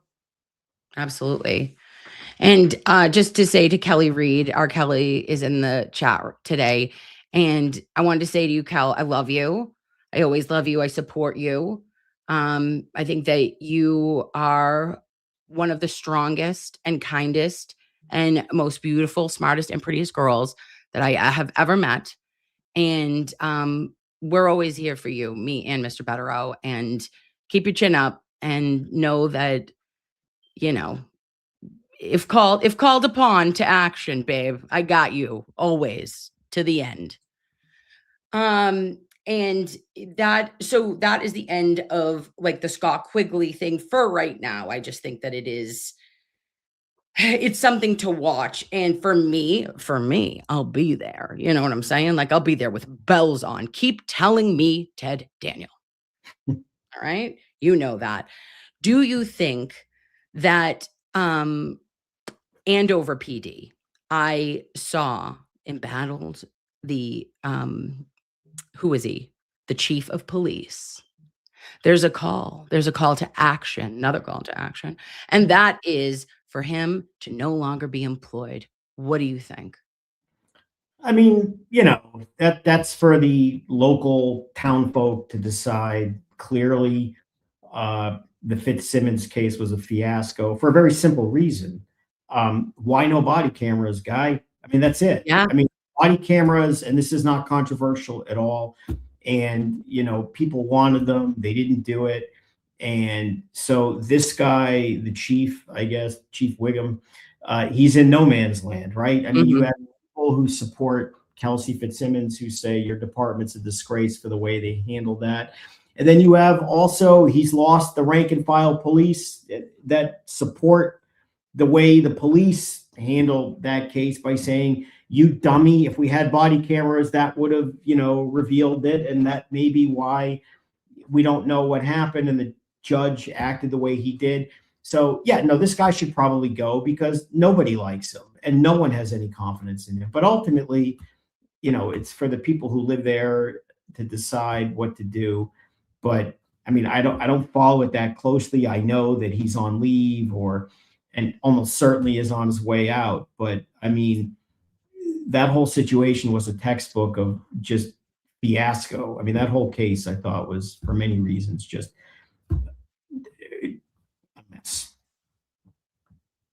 Yeah. Yeah. It is. I do wonder, though, is there anything that like North Andover police are, well, not even specifically to them, but I wonder when you look at Kelsey Fitzsimmons and the loss of everything, like, right, if you look at the loss of, yes, the order, the family court order, mostly everything has been dropped. She will be able to see her son. Incredible. These are all things that should have happened. It's been, God bless her for the things that she has had to endure, and unjustly. But North Andover PD, their responsibility in it, would she be able, I mean, not like she would want to because she was shot, but do you think that if she wanted to have her job or get a job in peace officer or policing anywhere, would that be an option at this point? I don't think it's practical. I mean, just again, this is a practicality thing. Why would you in the first instance? Are you going to be accepted or not? I'm not saying she doesn't have a right or, that's not the way to judge this, but, practicality to me always comes first. It's just not practical. Yeah. Right? I mean, how can you function in that environment? I mean, the guy who shot you is on the department. I don't think it makes sense. Yeah. And have you thought or have you seen anything with the family court stuff with Kelsey? In passing, again, I don't study it. I'm aware that there's some degree of progress being made. Yes. That's good. I mean, for any mother to have access to her own child, especially at a young age. But, that's generally how family court works. The longer it goes on and the more leverage you get as a mother, you're going to get more access. And I assume at some point she'll have a lot more. But I haven't followed it that closely, but I'm aware that she's gotten some serious progress and access, which is always good. Yeah, I feel like there's so much more there. There's so much more there. And it was interesting, I believe, that to see Kelsey really state that, of course, it's not practical to go back to policing in any way, shape, or form. But when you look at her role as, at this point, really interested in advocacy and in ensuring that hopefully maybe something like this would never happen to another. Well, it doesn't. This situation would never happen. Specifically, again, it was like it was all of the things had to align to have that jackpot of a horrific incident occur. But just so that maybe things like this aren't weaponized, those orders, I think that could be huge. I mean, the one thing I'm familiar with, I do understand that. I mean, the father, scorched earth, throwing everything in the kitchen sink, alleging, and I don't practice per se in family court, but there's a lot of spillover with it. So I've been there and had to deal with what they call the integrated domestic violence part in New York Supreme Court, which is a combination of all this. You see this all the time. And I can tell you that when you're concerned about the best interests of the child, which is the only standard that applies in family court, every decision by a judge ostensibly is made with what's in the best interest of the child. I can assure you it is absolutely positively not in the best interest of the child for parent A to crap all over parent B and scorched earth try to bury them when there's clearly going to be a situation where you're going to have to co-parent. Okay, you're not dealing with a situation where one parent is going to be in prison for the rest of their life and they've committed these horrible crimes, and you're like, I don't want them being anywhere near my kid. Clearly there's going to have to be, you know, issues of joint access and whether it's shared or not eventually, but go scorched earth and crap all over the mother the way that he appears to have done in some of those filings is a terrible look. And that's the exact opposite of what's in the best interest of the kid. Having the parents brawl and accuse each other of things is not in the kid's best interest. So, you know, shame on him for that. But, you know, that's most of my familiarity with it. Yeah. And it's so family. It's so difficult because especially in, like you're saying, with our families, and there's complex family dynamics in so many different areas. You see that with your patients. You see that with, as a lawyer, you see that in the school system. But for the love of our children, right? Yeah. I always hope that there can be adult relationships and there can be you looking, instead of a judge looking for the greatest good of the child. We should have I would hope that's the goal, right? Is for a mother and a father to always want the best interest of your child and not to have your own personal animosity, your heartbreak, whatever happened, your vitriol, your revenge because you're angry it ended, however it is going to play out. If we all just thought about the best interest of our kids and not your own personal feelings, then the world would be a better place. And that's obviously a pipe dream because it's just never going to be that way. But it's hard, I think, when the system is set up that you can get those emergency ex partes, that there is no kind of checks and balances, at least for 2 weeks. And you can see that in that 2 weeks of you being taken from one home to another, I mean, shit, anything A through Z could happen. And I understand the fundamentals of you wanting to ensure a child's safety and that they're to be saying no child left behind, meaning in every example that it is weaponized, there is 100 examples of it not being weaponized and kids being in dangerous, like abusive, neglectful situations. So we have to ensure that those kids are actually taken care of as well when there are also, you know, dickhead parents that do weird shit in rare circumstances. I can't imagine a world where somebody would say, you know, it's in the best interest of the child to, you know, deprive even the maternal grandparents access. Okay? And I mean, if you want to see what's going on here, I mean, that really tells you all you need to know. I mean, if you think the mother at the time is a threat to herself, a baby, for, you know, whatever, you can agree or disagree about that. But how that translates to, you know, depriving a child of and grandparents access, that tells you it feels deeper than just, you know, I'm going to look out for my child and what's in the best interest, because normalcy, whatever that means at any given time, is in the best interest. And that includes as much access by as many people as you can under the circumstances. And the idea of, you know, telling maternal grandparents you should have no relationship with the kid, that's not normal. It's just, I mean, this is a messy thing. Whatever, it'll get fixed. She's going to get rights. and whatnot, but they're going to have to function with each other for the rest of their lives. I mean, they're obviously not going to be close. I get it, but they have a child, and they have to work it out. But it takes two to tango to do that. Takes two to tango in a lot of ways to do that, but it also there no pun intended, but it was also sad, or you could feel tactical, in my humble opinion, is never getting back those milestones. The religious milestone, it'll never sit right with me, Mr. Bederow, that Kelsey, her family, her sister, everybody missed that sweet baby's baptism.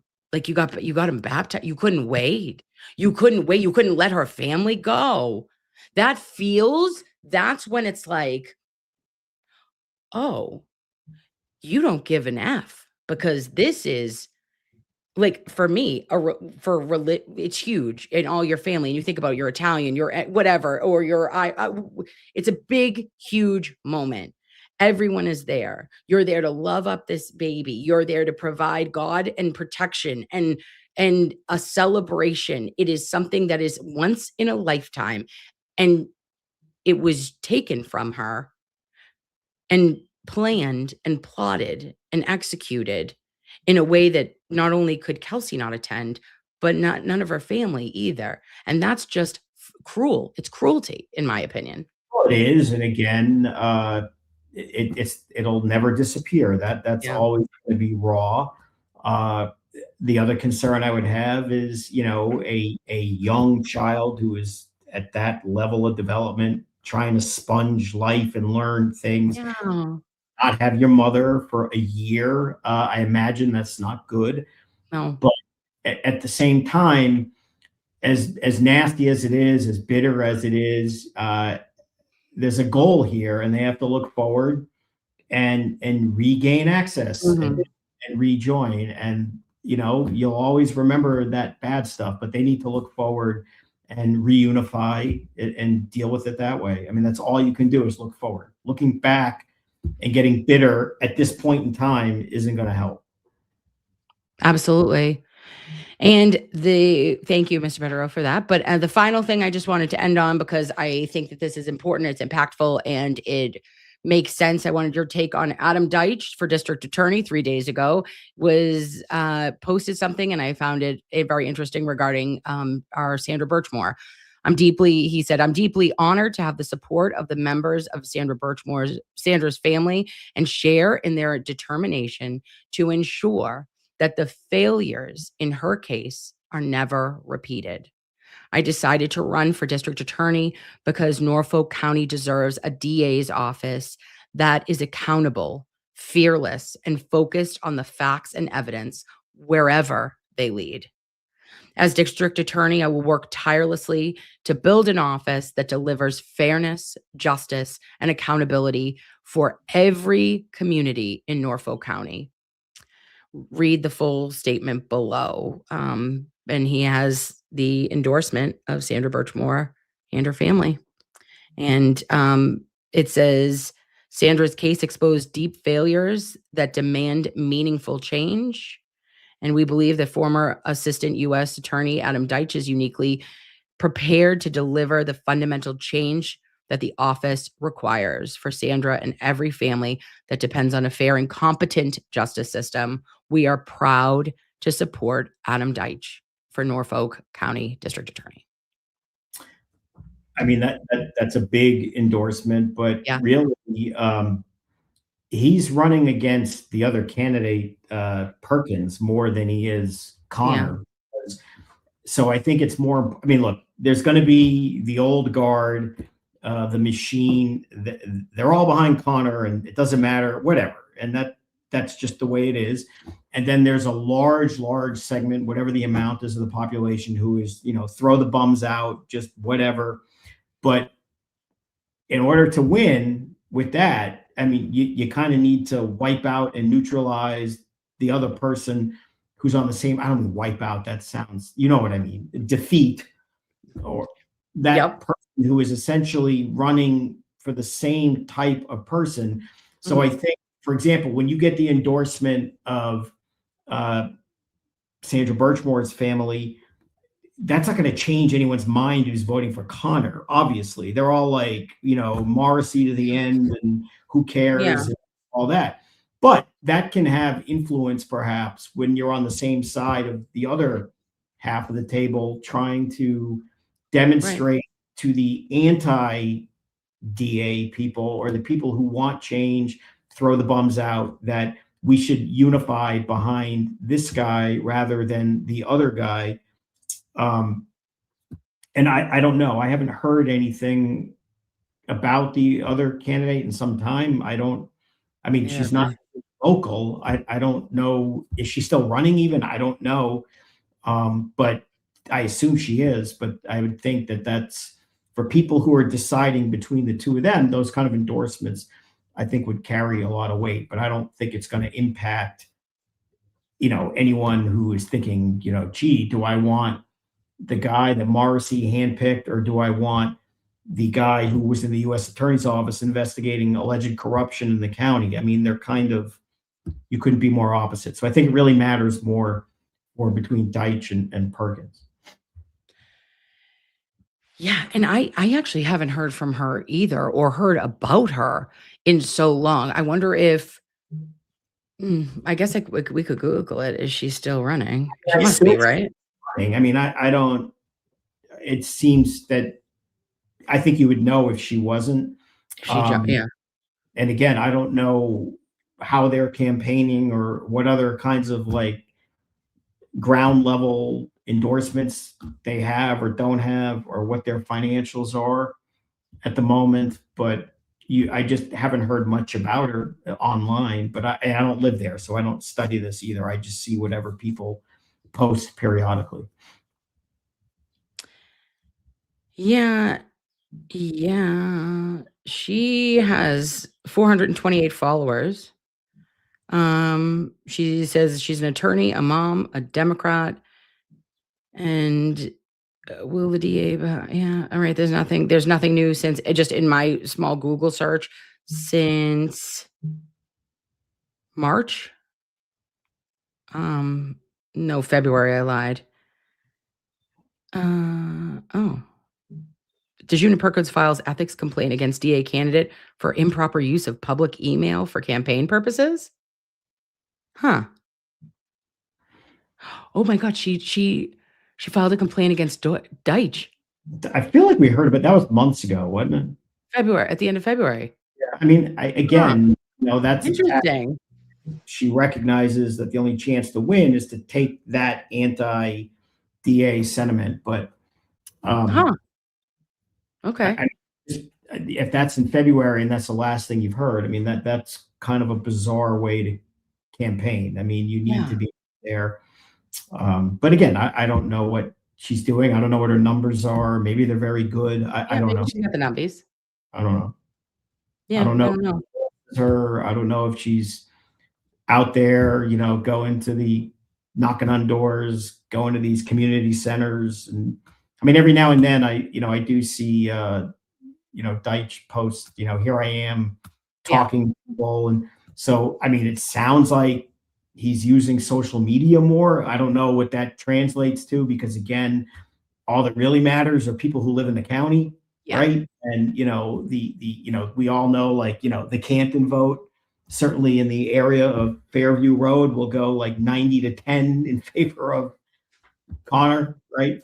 But the rest, I don't know. I mean, it doesn't help to have two people running for the anti-DA vote. That's not good.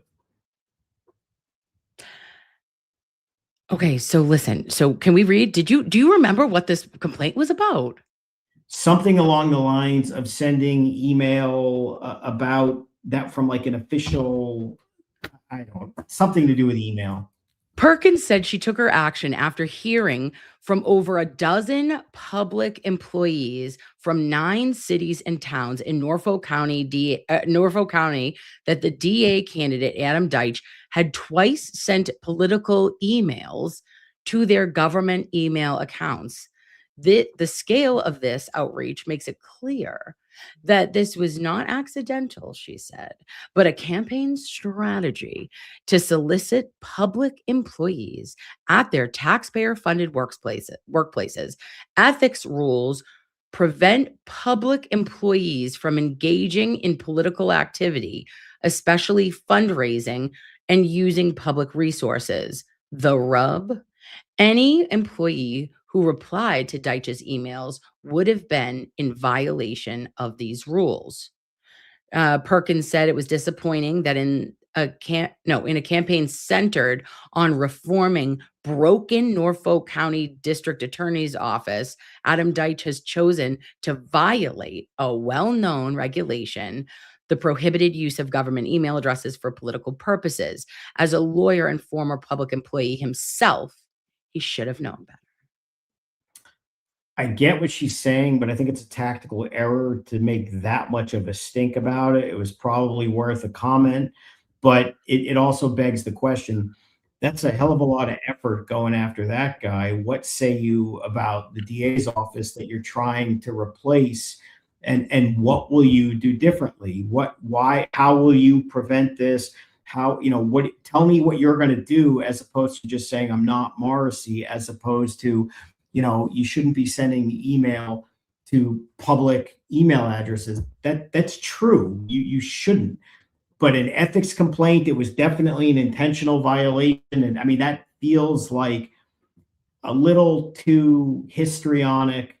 Yeah, right. And you have to have a better way to distinguish yourself than that. And the problem is you're running against a guy who I'm from the U.S. Attorney's Office, and I investigated corruption in this county. I'm, criticizing corruption, in this county. Like, he kind of has, I have the Birchmore family supporting me. They got screwed by this DA's office, we believe. I think you need something better than, a ticky-tack. You sent some, a mass mailing, if you will, to a couple public email addresses. And is it worth commenting on? Maybe. You got to be more careful. But to call that an intentional, calculated effort to skirt the rule and gain an unfair advantage, that strikes me very petty, given the extreme corruption that presumably you're looking to replace in the DA's office. Tell me about that, not about this ticky-tack stuff. Yeah, this is the hill you're gonna die on, babe. Like, this is where you're going to this is where you make your stand. Is it's a public, he, I don't know, sent out a mass email, for a fucking flyer, being like, woo. I mean, look, I can understand if she would say, he should be more careful. You get a little soundbite out of it. But when you start saying that this was an intentional violation, what you're basically saying, just come out and say it. You're unethical and not qualified to be DA. You might, finish the sentence, right? That's essentially what you're saying. But it say feels, it with your full chest. Yeah. Yeah, give the full-throated vote for me, not him, because he's no better than them. That's what you're trying to say without saying. It's too cute. Yeah. It's too clever by half. It sounds like a tactic as opposed to a serious concern. Yeah, absolutely. And I think that it is, I wonder, I wish I knew. I know that Emily C is in Norfolk County, and she's you clearly know, a content creator, and a lovely person. I just wonder who else is there, and is it making an impact? Do they feel like, is there a groundswell? Are the people of Norfolk County done? Because I know that the rest of the state and the country can see it, but what is the feeling on the ground, boots on the ground? And that's the big question, because let's be honest, all this attention that involves people who don't vote, live in that county, or follow it online, at the end of the day means nothing. The votes matter, and you'd think that this is some huge election.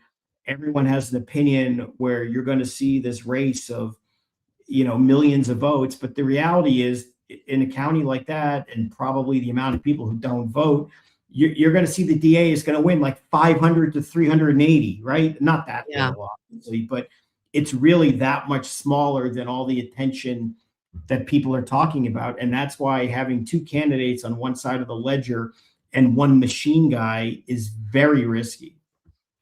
Noted. To the extent you want change.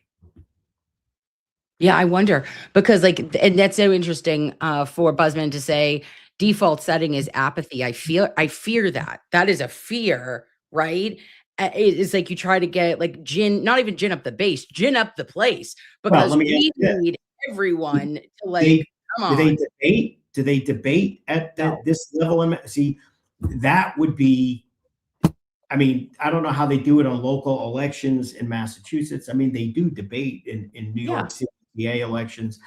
They're not usually that interesting because usually, you know, DA for life will win with 99.8% of the vote. But if ever the voters of a county were entitled to a debate, it would be this. I mean, put Deitch, Connor, and Perkins and whoever else meets the threshold, if anybody does, if three of them do, put them on a stage and have at it. I mean, nothing would be more clarifying and frankly more entertaining given their backgrounds. I mean, you have the entrenched, you know, hand-picked successor versus a guy who looked into that office, who's getting criticized by them for being, you know, all you have is out-of-state money from, you know, Reed supporters or whatever. And then Perkins, who's like, but I'm better than you and you violated the ethics by doing this. I mean, put them out there and let's have at it. That would be great. I'd be watching I'd be like, yes. So no, I totally agree on that. So yeah, get out there, do your thing, you silly gooses. Get the people what they want, and what they want is answers. Actually, points of what you're doing, not your curated. I feel like everything is so curated now. And that's why, like, sometimes when we're able to, specifically, Mr. Bederow, when I love having conversations with you, because it's just real. It's just off the cuff. It's like what you're thinking. I'm not going to be perfect. I'm going to say, I'm going to throw an F-bomb in, you know, and there are things that, but we get to really good stuff when we're able to get there organically. Good. I know your framework there. You were going to say shit, and then you said, don't swear. I'm going to say stuff, and it came out stuff. Good stuff. We have some good stuff here, okay? Keep showing up. No. It's terrible on the thing in your head, and it just came out mushed into stuff. Yeah, okay. So you know this, so you needed to just talk about it. Because God forbid you swear, it ends up in your little, 5 seconds later, you know, whatever that thing is. It's the best. It's the best. You're the best, and it's the best. So stuff. Hey, why don't you stuff it, okay? But that's it. All I'm saying is, like, instead of being so perfect, right? Everything you try to show on social media is prim and perfect, but let's be perfectly clear. The humanity and the connection to the people is in the real. It's not in the curation of things. It is in the, like, I'm not perfect, but I believe this. I stand for this, or because I don't fall for this. And that is where there is a difference. And that is where communities rise. And that is where I think candidates could be blown out of the water. It could take you to another dimension if you were able to just present it all. You don't have to be afraid. There's nothing to be afraid of. Because, I mean, yes, it's scary. I can understand it's scary to put yourself out there. And if I don't know what I'm being asked for questions, or I'm not answering perfectly, like, at the end of the day, that's how people will understand your message, and they will understand or determine whether you're someone they want to vote for, that they believe in, even if you have rough edges, right? Or if you're someone that they don't mess with. Yeah. Right? Yeah. Yeah, that's it. All right. Well, I've had you for 2 hours and plus actually today. Why? Because I'm a talker and I like to talk to you. But I know you've got some stuff to do.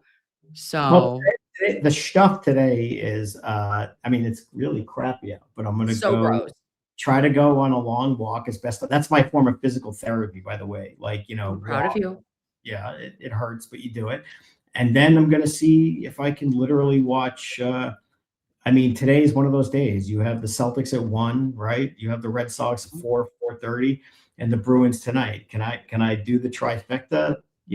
On the big screen in the home theater? I don't know, maybe, but it is that time of year where we're spoiled, the sports fans, for where we are from, and so hopefully it just becomes a day of mostly enjoying and some big playoff wins, hopefully.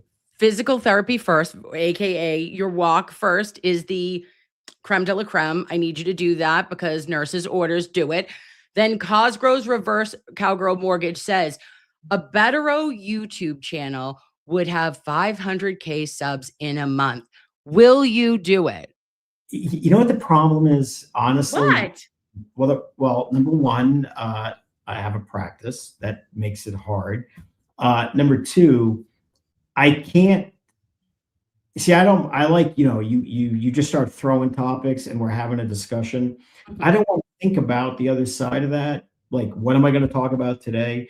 I don't want to like comb the internet for interesting cases and say, let's talk. It's just not what I want to do. And honestly, all you who do it, it's great. I have no interest in saying, so-and-so is the new member. Thank you for this and that. It just,